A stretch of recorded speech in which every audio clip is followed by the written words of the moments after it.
नमस्कार, टीवी 100 में आपका स्वागत है। मैं वीरेंद्र गुप्ता। आज हमारे साथ आदित्य वर्मा जी मौजूद हैं और आदित्य वर्मा अब सिर्फ आदित्य वर्मा के ही नाम से नहीं, बल्कि लोगों की निगाहें इनकी तरफ जबरदस्त हो गई हैं कि अब कौन सा पोस्ट मिलना है, आईपीएस मिलना है कि आईएएस मिलना है। फिलहाल 200 का जो रैंक है वो पाने में सफलता प्राप्त किया है और चूंकि इनके पिताजी मिर्जापुर एसपी सिटी मौजूदा वक्त में हैं और सेवा दे रहे हैं, तमाम लोगों की निगाहें इनके सामने हैं, इनके पास है और हम इसे जानने का भी प्रयास करेंगे कि आखिर इस सफलता के पीछे कितना मेहनत करना पड़ा। सर, आपको बहुत स्वागत और आपको ढेर सारी बधाई।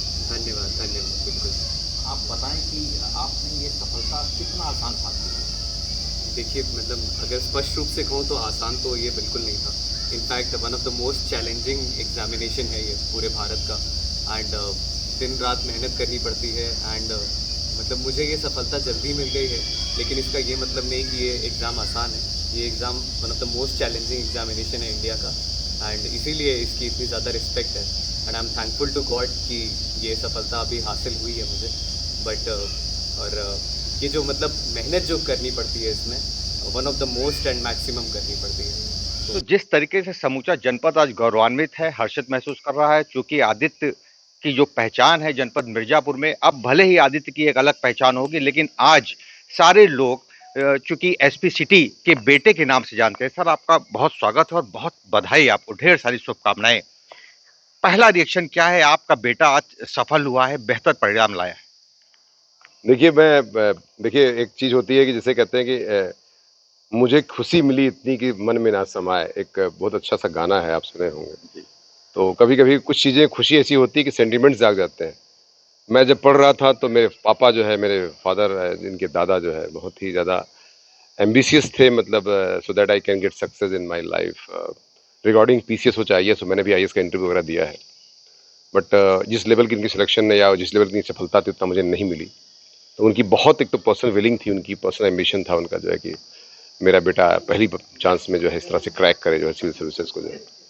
तो निश्चित तौर से कहीं ना कहीं इसकी परिणति जो है, मैं चूंकि पहले चांस में मैं भी डीएसपी हो गया था जो है, तो ये परिणति जो है एज आईएएस ऑफिसर अगर मेरे एक सुकुमार बेटे ने प्राप्त किया है तो निश्चित तौर से मैं उसको बधाई देता हूँ और आप सभी की शुभकामनाएं हैं। और ये बहुत अच्छा रही, मतलब कैसा फील हुआ होगा आप सोच भी नहीं सकते हैं कि मतलब कितनी खुशी होती है। कभी कभी शब्दों में बयान नहीं किया सकती, उसको महसूस किया जा सकता है।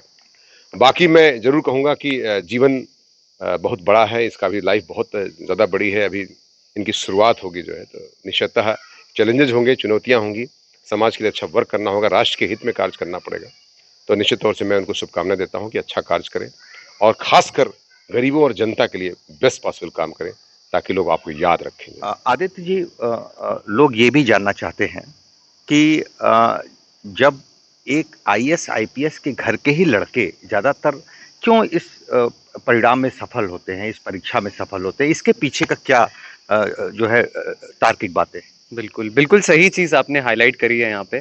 मेरे ख्याल से जो इसका मुख्य कारण है वो ये है कि बचपन से जो गाइडेंस रहती है, मतलब अगर पिताजी, जैसे मैं अपना ही अगर एग्जाम्पल लूँ, उदाहरण लूँ, तो पापा क्योंकि पुलिस सेवा में थे तो मुझे इंस्पिरेशन आता था देख के कि पापा कैसे लोगों की मदद कर रहे हैं। एंड काफ़ी गरीबी है इंडिया में, भारत में डेप्रिवेशन है। तो हमें मतलब समाज के लिए करना तो है ही, ये तो मतलब बचपन से ही समझ में आ गया था। एंड इसको करने के लिए ये मेरे ख्याल से सबसे ज़्यादा आईएएस और आईपीएस सर्विसेज में या कोई भी मतलब स्टेट सर्विसेज में ये बहुत ज़्यादा दिखता है, क्योंकि पब्लिक से इंटरेक्शन बहुत ज़्यादा होता है। तो जब बच्चे अपने पिताश्री को, अपने माताश्री को बचपन की एज से ये देखते हैं, तो उनको रहता है ये बचपन से कि मुझे समाज के प्रति कुछ योगदान देना है।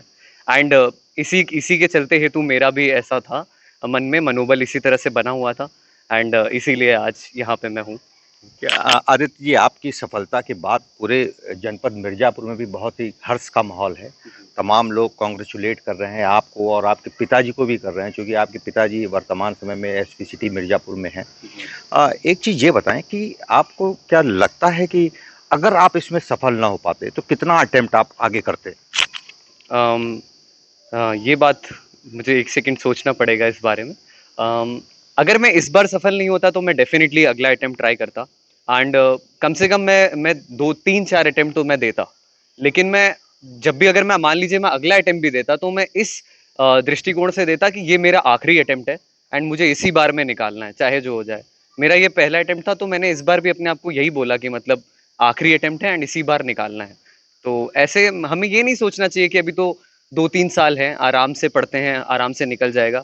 मेरे ख्याल से टाइम बहुत ही ज़्यादा कम रहता है एक अटेम्प्ट में भी। 1 साल का वैसे तो एक अटेम्प्ट होता है, लेकिन टाइम बहुत कम होता है, क्योंकि 3-3 एग्ज़ाम होते हैं और तीनों एग्ज़ाम बहुत ही अलग होते हैं। तो जो भी आपको अटेम्प्ट मिले, आपको इसी तरह से मेरी मेरी तरफ से यही मैसेज रहेगा कि ये अटेम्प्ट ऐसे लीजिए कि आपका ये लास्ट ही अटेम्प्ट है एंड इसी बार निकालना है। आपका एज चूंकि बहुत कम है अभी, बहुत ही प्राइमरी स्टेज पे ऐसा लगता है कि आपको सफलता मिल गई है। अभी तमाम आपसे सीनियर्स पढ़े हैं जो इस लाइन में है, पाइप लाइन में है, उनको सफलता नहीं मिल रही है, वो उनके लिए क्या संदेश होगा आपका? जी, बिल्कुल। वैसे तो इस पे टिप्पणी करना इतना आसान नहीं रहता है कि उनको सफलता क्यों नहीं मिली है, इसके बहुत सारे कारण हो सकते हैं। मतलब मेरे ख्याल से भाग्य भी बहुत इम्पोर्टेंट बिंदु होता है, सिर्फ मेहनत और हार्ड वर्क नहीं होता है। बहुत लोग जो मेरे से बड़े भी हैं, उनको मेरे से डेफ़िनिटली बहुत ज़्यादा नॉलेज भी होगी, क्योंकि वो इतने सालों से प्रयास कर रहे हैं, पढ़ रहे हैं। एंड ज़रूरी नहीं कि अगर आपने बहुत ज़्यादा मेहनत करी है तो 100% आपका सिलेक्शन हो ही जाए, क्योंकि इतना डायनेमिक नेचर है एग्ज़ाम का and luck has its own role. लेकिन अगर आपको अगर आगे चल के भी सफलता प्राप्त नहीं हुई है एंड अगर आप प्रयास कर रहे हैं, तो डेफिनेटली मेरा मेरा ये मानना है कि आपको एक ना एक दिन तो ज़रूर आपको सफलता मिलेगी। बस आप लगे रहिए, डेफिनेटली लगे रहिए। हर बार आपको भाग्य हरा नहीं सकता है, कभी ना कभी तो भाग्य आपके साथ होगा ही। आदित्य जी मेरे साथ हैं और तमाम सवालों का बेबाकी से जवाब भी दे रहे हैं। और सबसे बड़ी बात यह है कि ऐसी ऐसी उम्मीद की जा रही है कि जो भी आदित्य जी को सुनेगा, जो भी छात्र सुनेंगे, जो युवा सुनेंगे, वो अपने जो भी टारगेट किए होंगे, निश्चित रूप से टारगेट की प्राप्ति के लिए और ज़्यादा उनको नज़दीक उनका लक्ष्य दिखाई देगा। एक चीज़ और बताएं कि आप अब आपको लगता है कि जब आप परीक्षा दे रहे थे और किस कोर्स में या टीचिंग जो स्पेशल लोग कोर्स करते हैं, क्या उसका इम्पोर्टेंस है इस क्षेत्र में? कोचिंग का बेसिकली। जी। जी, मेरी नज़रिए में तो कोचिंग का इम्पोर्टेंस होता है, क्योंकि कोचिंग आपको एक नेसेसरी गाइडलाइन दे देती है कि आप इस तरह से पढ़ेंगे तो आप मतलब आप फालतू चीज़ें जो मतलब व्यर्थ चीज़ें होती हैं उन पे ज़्यादा टाइम आप वेस्ट नहीं करते हैं एंड आपको जो इम्पोर्टेंट चीज़ें होती हैं उन पे आप टाइम लगाते हैं। बट इसकी भी एक लिमिट होती है, आप हर चीज़ आप कोचिंग की फॉलो नहीं कर सकते हैं। आपको शुरुआती की स्टेज में आपको कोचिंग की कुछ कुछ आपको टिप्स समझनी चाहिए। उसके बाद आपको अपनी स्ट्रैटेजी, अपनी रणनीति आपको खुद ही बनानी पड़ेगी। जब आप थोड़े मैच्योर हो जाएँगे इस एग्ज़ाम में, मान लीजिए 6 महीने या 1 बार कोर्स कंप्लीट करने के बाद एंड फिर उसके बाद आपको समझ में आ जाता है कि मुझे किस तरह से पढ़ाई करनी है। एंड एक और चीज़ जो मुझे इम्पोर्टेंट लगती है कोचिंग की कि जैसे मैंने कुछ चीज़ें जो मैंने क्लास में पढ़ा था, वो मुझे अभी तक याद है, क्योंकि मेरे टीचर्स ने, मेरे जो जो भी सर थे उस टाइम पे, उन्होंने क्लास में क्योंकि इतने अच्छे से पढ़ाया था, तो मुझे वो अभी तक उन चीज़ों का स्मरण है। तो ये चीज़ें बहुत हेल्प करती हैं, इसलिए मैं कहूँगा कि कोचिंग एक नेसेसरी गाइडलाइन भी देती है and along with that knowledge भी प्रोवाइड करती है। जो कोरोना काल बीता है उसमें आपको लग रहा था कि कहीं आप अपने लक्ष्य से क्या भटक सकते थे, या फिर भी आपने बिल्कुल निश्चय किया था कि हमको सफलता मिलना ही है? जी, तो कोविड काल में मतलब आपका सवाल बिल्कुल सही है मतलब इस मामले में, क्योंकि कोविड काल में बहुत ज़्यादा टाइम था, तो इधर-उधर होने का, अपना मन भटकने का बहुत ज़्यादा स्कोप होता है।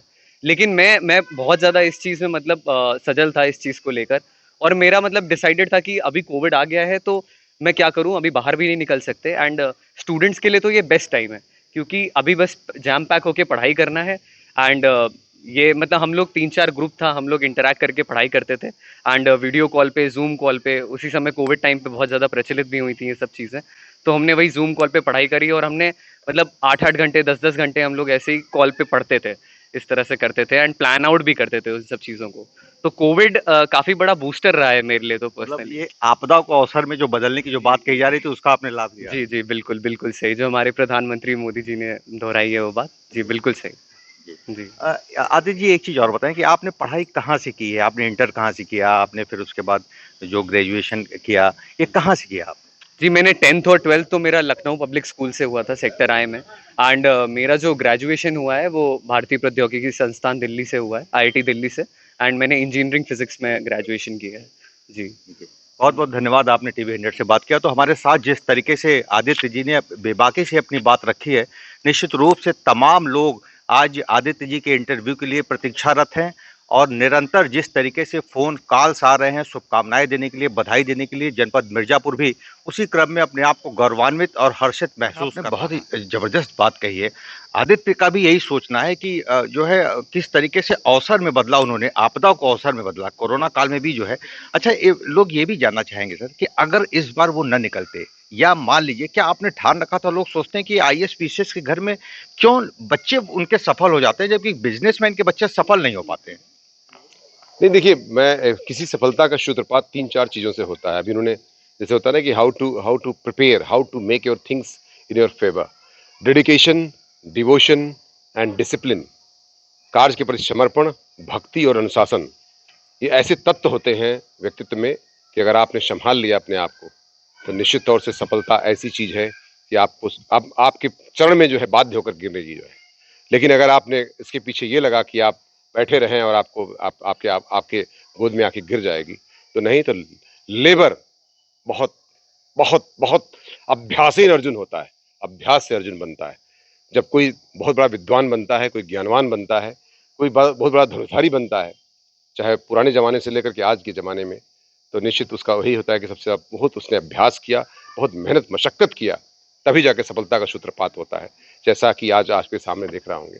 और तमाम लड़के जो भी सिविल सर्विसेज में क्रैक किया उन्होंने, सभी को शुभकामनाएं देंगे, क्योंकि दुनिया बदल जाती है और आपकी सफलता से निश्चित तौर से आपको राष्ट्र के लिए, देश के लिए, अपने समाज के लिए, अपने राज्य के लिए करने का बहुत बड़ा मौका मिलता है। बहुत बहुत धन्यवाद सर, बहुत ढेर सारी शुभकामनाएं और दोबारा बधाई आपको सर, बहुत बहुत थैंक यू सर। तो आपने देखा कि किस तरीके से आज पूरा परिवार ही नहीं, समूचा जनपद आज आदित्य को लेके हर्षित है। मिर्जापुर से टीवी 100 के लिए वीरेंद्र गुप्ता की रिपोर्ट।